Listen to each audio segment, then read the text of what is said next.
Moving on, we are at lesson number 4. In this video, I am covering why your sponsorship strategy isn't working and how to fix it. So let's kick off with one of the most important and most misunderstood parts of the sponsorship journey, knowing what you're asking for and why. So if you keep guessing because you just don't know what you need or how much you are worth, it's really, really easy to undersell yourself, right? Or worse, ask for way too much money and scare sponsors away. Here's the first mistake that racers make. They talk about what they need. I need to cover money to buy spare motors, or my entry fees, or my fuel and my tires are so expensive. But the sponsors, truly, they don't care. They don't want to fund your hobby. They want to know what's in it for them. What kind of return on investment can they expect in exchange for the money or the media or the product that they're giving you? So think about it like buying a car. You don't just go to a dealership and ask, well, how much did it cost to actually make this car? Instead, you pay for the value that it holds, right? For the market and for you. And sponsorship is no different. You're not selling your expenses and how much it costs for you to actually go racing. You are selling the value that you provide as a brand ambassador and as someone who has those big connections and that big network. And the truth, most racers do undervalue themselves. They think of a really small number, and they think if they ask a lot of companies for a really small number, like $500, that it'll really increase their chances of getting a yes. But offering $500 for a logo placement isn't going to get you in the door. It just shows that you don't understand what those brands are really looking for. So what should you ask for? Well, figure out your true goals.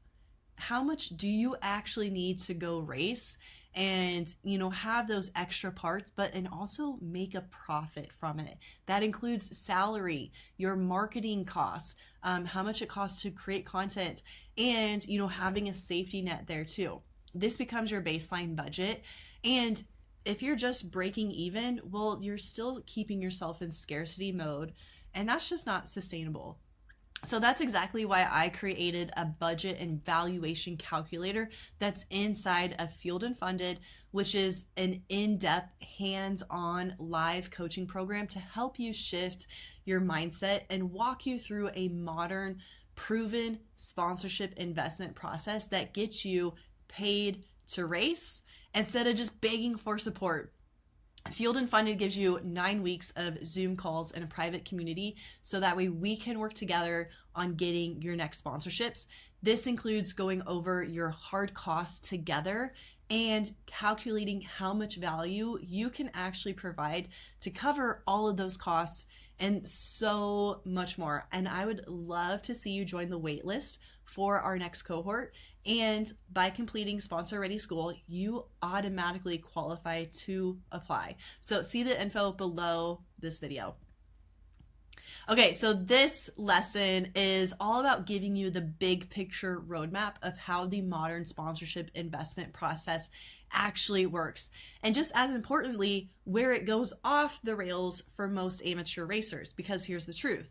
If you are still using those preset sponsorship levels, you have generic decks, and you just kind of use a spray and pray pitch strategy, you're not just getting ignored, you're making it harder on yourself, literally. So let's fix that. First up, let's identify the most common roadblocks that I see every week from racers trying to land their first big sponsorship. And like we just talked about, offering exposure, but not explaining how that exposure can turn into business results. Or you're pitching cold with a pre-made deck before you ever even have a conversation with someone at that company. Or you just don't even know what that company, what they want to work with, right? So, or worse, you're chasing brands that don't even align with you and your audience. Or you're only offering those vanity assets and leaving your value and money on the table. And you're probably just stuck thinking too small, asking for just enough so that way you can pay for tires instead of building a real marketing plan. So moving on to the 8 phases of the modern sponsorship investment process. So I'm going to walk you through this so that way you understand actually what comes first and what order to follow and where you might be getting stuck.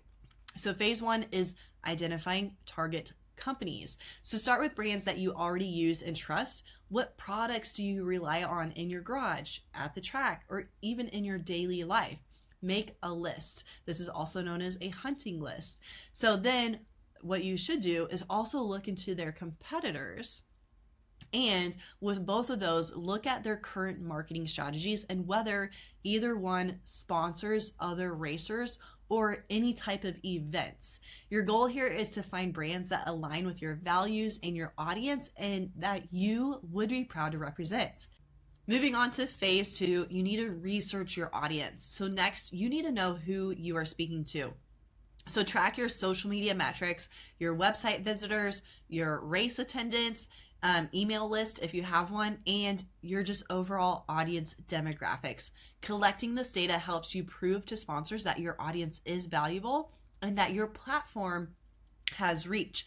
This is your golden ticket to create real leverage in your pitch. And phase 3, calculate and increase your value. This is where you figure out what your sponsorship is truly worth. So you need to have your asset inventory, including tangible things that you can offer like signage, but also content and your activations, as well as intangible value that you have, like your community influence and business to business introductions that you can make based on your network. Then analyze your traffic sources and get clear on your potential ROI. What would a lead be worth to this company? How could you help move people through their sales funnel like we just talked about? And so we go even deeper in this on Fueled and Funded with the budget and valuation calculator to easily and quickly calculate the exact dollar amount that you can offer to a company to sponsor you. And in phase 4, we develop a networking strategy. We want to start real conversations. The most powerful outreach happens when you have already made a connection, whether that's at the track, through LinkedIn, or even as just being a loyal customer in their local store. Learn how to approach companies and spark meaningful dialogue. This isn't about cold calling and sending your email pitch to every email address that you can find. It's about warm intros and well-researched outreach that proves you have done your homework. And in phase 5, we are hosting discovery calls as your first meetings. This is where most racers really rush the process, but before you can actually send your pitch and ask them for the sponsorship, you need to have a conversation with them first. So set up a 15 to 30 minute discovery call to learn about their goals. What's working in their marketing? Where are they stuck? Who are they trying to reach? What kind of campaigns have they done before? So ask smart questions. Do not lead with your deck. That comes later on. And we have phase 6, pitch only when asked. So once you've built trust and they see the potential, then they might ask you for your deck or how can you guys work together? This is your chance to show them a custom pitch based on what challenges they told you they have. So highlight how your assets can help them reach their business goals. No generic one-size-fits-all PowerPoints here, okay? And no tiered levels. And we get into that next. Phase 7, negotiate creative activations. This is where the magic happens. Instead of offering that pre-packaged solution, offer a strategy. So what can you do together that no billboard or commercial could ever replicate? Think about product testing, live stream shoutouts, customer experiences, giveaways, or even activations in person at other events outside of the racetrack. Use your sales funnel activation map that we had in the last lesson to customize a plan here. And phase 8, sign the proposal and get the contract. Once you've agreed to the activation ideas and expectations of each other, put everything in writing. This is so important. Don't rely on just a verbal agreement. The proposal that you use should include objectives, timelines, deliverables, pricing, and reporting on that. And this protects you and the brand, and it makes the partnership feel legit and ready for a contract. So linked below this video, you will find the bonus download sponsorship process audit worksheet. It's a simple system where you will rate each step of your current process in those 8 steps. So you measure, hey, this is strong, this part needs work, and oh, I'm just straight up missing this other part here. So take the time to just zoom out, take a look at the systems that you are using to try to get sponsors, because chances are it's broken. So do this audit before moving on to the next lesson, and it will show you exactly where you are getting stuck and where is your bottleneck. So now that you understand the modern sponsorship investment process and where your company, your bottleneck happens, let's talk about one of the biggest culprits behind those stalls: the outdated idea that you need to build preset packages before ever talking to a company. Here's a harsh reality check. Most companies receive around a dozen sponsorship decks every single day of the year. And some see over 1,000 proposals and decks each year from racers and athletes across all industries, not just motorsports. With that much noise, brands have no choice but to tighten their filters. They're streamlining how they evaluate pitches, and they're introducing application processes and ignoring anything that could be just generic or mass produced. So if you want to stand out, you can't rely on stock decks, cookie cutter offers, and sponsorship levels. If you've been spending hours designing your bronze, silver, and gold packages, well, because you think it makes you look more professional, or you think like, oh, this is going to save them so much time, they're just going to pick this one and, go with it. What you're doing, you are actually creating more work and more harm for yourself. So let's break down why these cookie cutter tiers don't work anymore and what to do instead, because this is where racers are going wrong. At first, the bronze, silver, and gold tiers might seem like a smart way. It seems like it's organized, right? But in today's landscape, those are outdated, they're doing you more harm, and they create more problems than they actually solve. And most importantly, they send the wrong message. So let's break this down. Why? It forces you to guess what they want and what their goals are. You are making assumptions about their budget. You have no idea how big or how small it is. And it turns your offer into, it's just a take it or leave it decision. You have to pick 1, 2, or 3. And it signals that you're not willing to customize and work with them. And worst of all, it focuses too much on assets and not the results and outcomes that the companies want. So every hour that you spend building a tiered package is an hour not spent just talking to your prospects and wondering and finding out what they actually want. You are distracting yourself from the real work, which is building relationships and solving problems. Sponsors don't want bundles. They want results, okay? They're not looking for 1 logo on your chest, 3 appearances on TV, or 5 shout outs on Instagram. They are looking for more leads, more customers, more connections with their audience. Tiered levels are outdated and generic. They don't reflect the modern sponsorship landscape, and they tell companies that you're not thinking strategically, which can turn companies away before you've ever even had a conversation with them. Companies don't want exposure for the sake of exposure.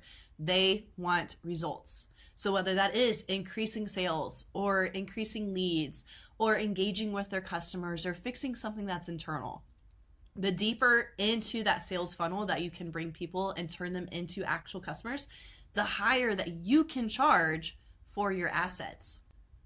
Like I said, in today's market, companies are just overwhelmed with the amount of offers that they're getting and the amount of bad offers that they're getting just to put a logo on a car or have a mention in a social media post or just visibility and basic branding. What sets you apart is your ability to provide custom activations that are tailored specifically to their brand's goals and audiences. So what to do instead? You want to have flexible, outcome-based pitches. So here's what works in today's world. Treat your assets like a menu. Like I said, let them choose what aligns with their goals. Customize your pitch based on what they told you in your discovery call. Include a clear return on investment plan using your sales funnel, and create an activation that they can't get from doing a billboard or a TV spot or an ad print in a magazine. So if you want to really stand out, build a deck that maps out that full customer journey like we talked about, from awareness to conversion, and show how you are a part of that process and the results that you can get for them. So here's some practical tips to avoid the mistakes that everybody else is making. So we have uncovered a bunch of reasons why sponsorship tiers fall flat and how it is sabotaging your efforts. So it's time to shift into action mode. If you've fallen into some of these traps, you are not alone.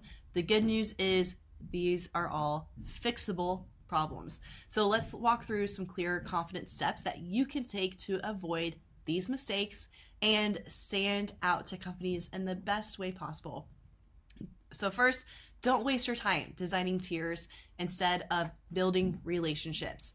You want to spend your time talking to real decision makers. And while it might feel productive to have a really nice polished PowerPoint presentation, it's actually just procrastination. You are distracting yourself from the real goal, which is learning about the sponsor and their company and what they truly value.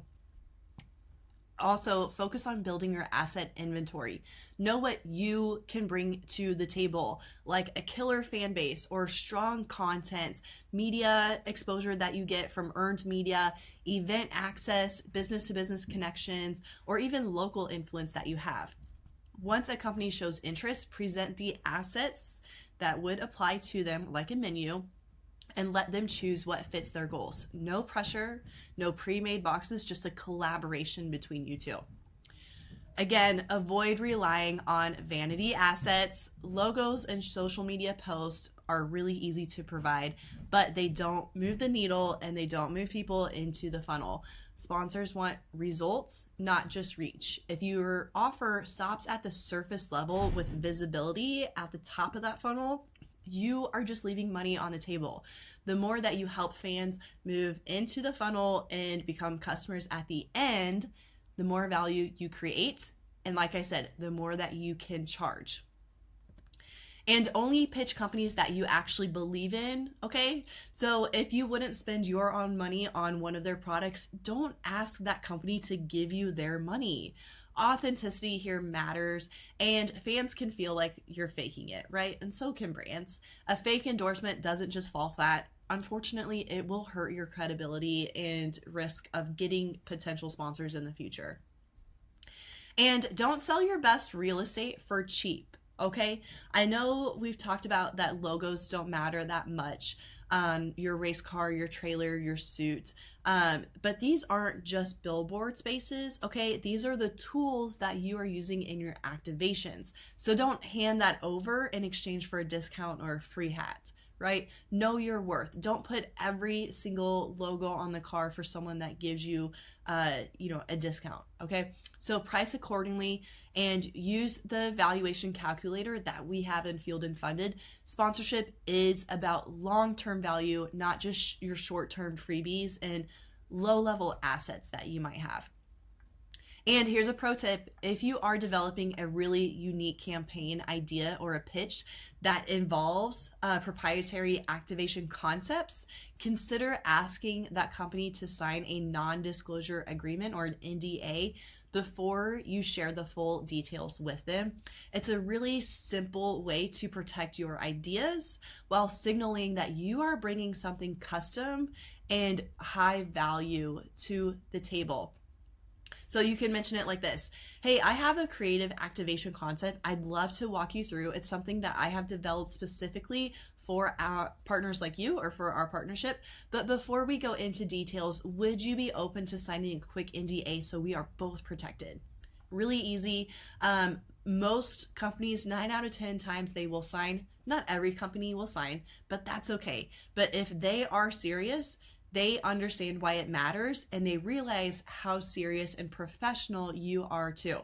If you don't know what an NDA is, or if you need one, I got you below this video. There is a link to a template that you can purchase. You just need to pay once and then you can use it unlimited times. And last but not least, let's talk about some sponsorship pet peeves to avoid, right? So when approaching companies, it's crucial to avoid these because it will instantly turn them off. So here's some key things that really irritate sponsors and could hurt your chances. First, bad grammar and spelling, right? This is in your emails or in your presentation. This leaves a poor first impression and suggests a lack of professionalism. Also, if you are pitching first and you're asking for money before even building a relationship or getting to know them. So you don't want to just be a salesman, right? You should focus on that discovery phase and getting to know them instead of just coming up, first impression is you're just a salesman and you're trying to sell your sponsorship off the bat. Also, avoid sending them a race schedule with a list of races that they have never heard of. Okay, you don't need to have every track and every date and the name of every event because most likely they've never heard of it before. They don't know what that is. So I only suggest sending the race schedule if it's someone that understands and they've already been a part of the series that you compete in and they know like what those words and what it means, right? Also, having an unprofessional pit presence at the track, such as having dirty pits or it's just unorganized. Your appearance matters and it reflects your professionalism. And I can't tell you how many times I have heard from marketing managers who would go to tracks just for fun. They don't have any company branding on though. So they're not wearing a hat that has their company logo. They don't have a polo on or a t-shirt or a uniform on. So it's just a regular person, right? It's just a fan that's standing in your pit area. You don't know that it could be the CEO of Coca-Cola, right? And they will look and see, oh man, this person's really dirty. Like, oh, maybe they don't wash their hands, or maybe their pit looks just like a pigsty, or maybe they just kind of sit on the golf cart and they don't interact with their fans at all, right? That's all unprofessional and it will really hurt you. And last but not least, failing to provide data to back up your performance and engagement. Data helps prove the value that you are offering. So always be prepared to provide results if they ask for that. And to go along with this, do not lie with the numbers that you give them because they have the means and the effort to double check what you say and what is in your pitch. And if it's false, well, then yeah, they're not going to sponsor you. So if you avoid these mistakes, you focus on your value, authenticity, professionalism, and the results in your connections, you will build strong, more meaningful relationships with sponsorships. All right, so your next and final lesson in Sponsor Ready School will dive into building your sponsor prospect list. Make sure you do download that audit before moving on.